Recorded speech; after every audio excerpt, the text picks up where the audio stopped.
Hello everyone, thanks for joining us here on Horizon. Well, mention the words higher education, and the word innovation typically follows. Yet there is an old university joke I am reminded of, and it goes something like this. How many academics does it take to change a light bulb? The answer? Change. Who said anything about change? Universities are often called institutions of higher learning, and for good reason. They are institutions with entrenched traditions. Yet, the challenges facing today's colleges and universities, well, they are numerous. Everything from competition with private for-profit schools to students more attuned to digital learning than the lecture hall. Oh, and did we mention, college is getting crazy expensive. Joining me now is our Andy Barth. Well, Rob, students and parents alike are unhappy and unsure about the rising cost of college.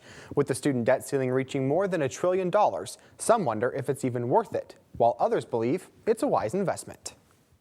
80, 30 on 2. It's been more than 4 years since the stock market's most recent crash, leaving millions of Americans unemployed. I think the first thing we need to do is not panic because we are going through a hard economic time. Nationally, college enrollments are growing by close to 7% annually, an increase of nearly 140,000 students per year. Yet some question whether today's students receive the right skills. Oklahoma City University President Robert Henry. There are high-paying jobs that are seeming to require a master's degree. But I think the primary thing is that education needs to take care and be sure that it's relevant, be sure that it's teaching the skills that are needed. In campuses across the country, a new emphasis is being placed on skills training as well as higher education. And here at Langston University, President Kent Smith says he believes the next decade could determine the fate of higher education. I think we're at a crossroads. I really do. And I think in the next 10 years or so, we will have what I call the haves and the have-nots. I think you'll have the universities who embrace technology in a dynamic way will be those who survive.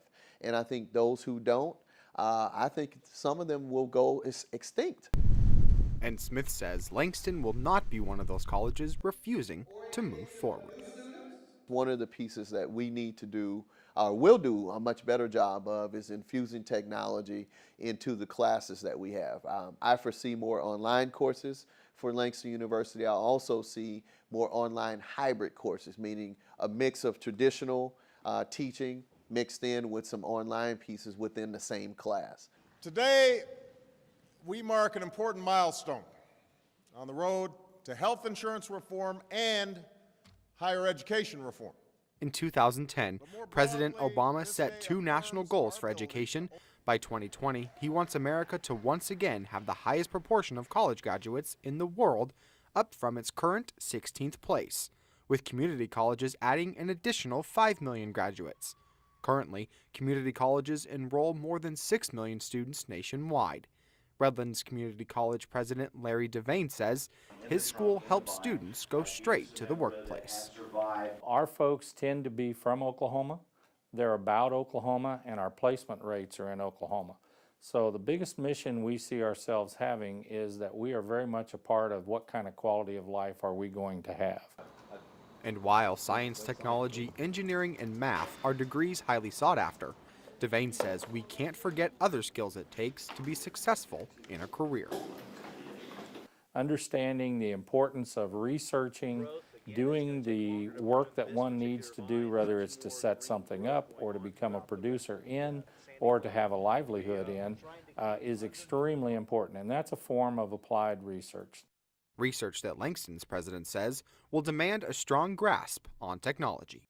Today's graduate will enter a workplace that will have all sorts of technology demands.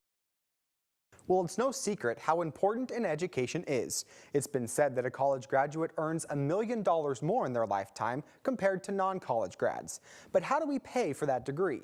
Tuition and fees currently average more than $8,500 at in-state colleges and more than $29,000 at private schools, leaving some asking, is it worth it? Students more than ever are considering, the economic payoff. Economist Mark Sneed says that while the national student debt is more than $1 trillion, The cost of college isn't the real issue. When you compare the payoff to a college degree to the upfront cost of a college education, even private education is a bargain. The real problem is that it all has to be paid up front. A problem Sneed says can be fixed with a longer payoff plan. Maybe you need a 30-year payment structure. You know, there's no reason to believe that education couldn't be paid for over a similar term like housing. I mean, we pay for housing over 30 years because that's the price, you know, it's expensive. An expensive investment, but one that its payoff is tied directly to the degree area. One thing we don't have is too many college graduates, but one thing we may have too many of is too many 22-year-old college graduates with no work experience. That's not a particularly powerful combination. But Robert Henry says he believes you still can't discount the benefits of a well-rounded education. You do need to know about grammar and rhetoric and logic.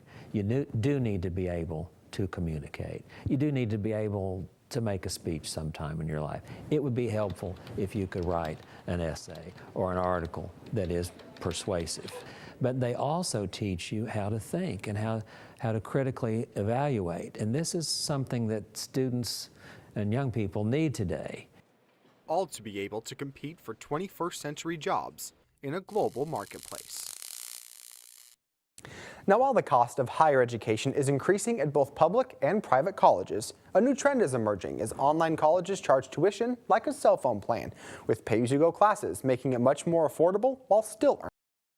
Now, I know the President announced in his State of the Union address about a new website that the administration is creating that will allow both students and parents to compare both the cost and the quality of colleges. That's right, Rob. As promised, the White House now has an interactive college scorecard website which allows people to go on and get the true cost of a particular university they're interested in, as well as gather data on the student loan information as well as graduation rates. All right. Thank you so much, Andy. You're welcome, Rob.